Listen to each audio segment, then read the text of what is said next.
سلام بچه‌ها، به پیج سینما 12 خوش اومدید. امروز میخوام براتون یه فیلم خفن و پرهیجان رو خلاصه کنم که احتمالاً خیلیاتون دیدیدش یا حداقل اسمش به گوشتون خورده. The Revenant یا همون از گور برخاسته با بازی لئوناردو دیکاپریو.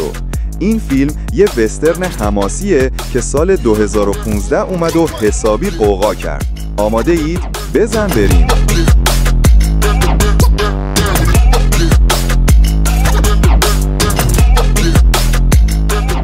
خب داستان تو سال 1823 اتفاق میفته، جایی تو دل طبیعت وحشی آمریکا. شخصیت اصلیمون هیو گلس لئوناردو دیکاپریو یه شکارچی پوست و ماجراجوی باحاله که با یه گروه شکارچی دیگه تو جنگل‌های سرد و بیرحم کار میکنه.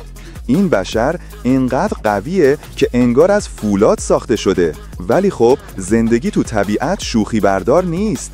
یه روز که داره تو جنگل میچرخه، یه خرس گریزلی غول پیکر بهش حمله میکنه. صحنش انقدر وحشتناکه که آدم مو به تنش سیخ میشه. هیو بعد جوری زخمی میشه طوری که همه فکر میکنن دیگه کارش تمومه. گروه شکارچیا که میبینن هیو داره نفسای آخرشو میکشه، تصمیم میگیرن یه چند نفر بمونن کنارش تا حالش بهتر شه یا خب اگه مرد دفنش کنن. این وسط جان فیتزجرالد با بازی تام هاردی که یه جورایی رفیق نمک نشناس هیوه حسابی رو مخه. این بشر به جای کمک وسایل هیو رو میدزده و توی موقعیت فجیع ولش میکنه به امان خدا. حالا هیو زخمی و تنها تو دل طبیعت سرد و بیرحم گیر افتاده. فکرشو بکن، نه غذا نه تجهیزات، فقط یه بدن داغون و یه اراده پولادین. اینجاست که فیلم میشه یه نمایش خفن از قدرت بقا. هیو گلس انگار از گور بلند شده. اسم فیلمم از همینجا میاد دیگه. این بشر با زخمای عمیق، سرمای استخونسوز و گرسنگی شروع میکنه به جنگیدن برای زنده موندن. از خوردن چیزای عجیب و غریب بگیر تا مخفی شدن از سرخپوستایی که دنبالشن، هیو هر کاری میکنه تا یه نفس دیگه بکشه. صحنه هایی که نشون میده چطور خودشو از موقعیت‌های مرگبار نجات میده انقدر قویه که ناخودآگاه میخوای بلند شی براش دست بزنی. لئوناردو اینجا حسابی اذیت شده و میگن این نقش سخت‌ترین تجربه بازیگریش بوده. حتی جگر خام گاو خورده که حالش به هم نخوره. حالا هیو فقط برای زنده موندن نمی جنگه، یه انگیزه بزرگتر داره، انتقام. فیتزجرالد حسابی بهش خیانت کرده و هیو میخواد حسابشو کف دستش بذاره.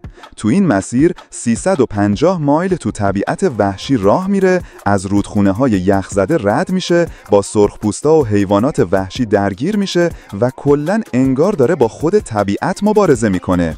یه جاهایی هم فلشبک هایی از گذشتهش میبینیم که یکم درباره خانواده‌ش و پسرش میفهمیم. این فلشبک ها به داستان عمق میدن و نشون میدن چرا هیو انقدر لجوی و سرسخته.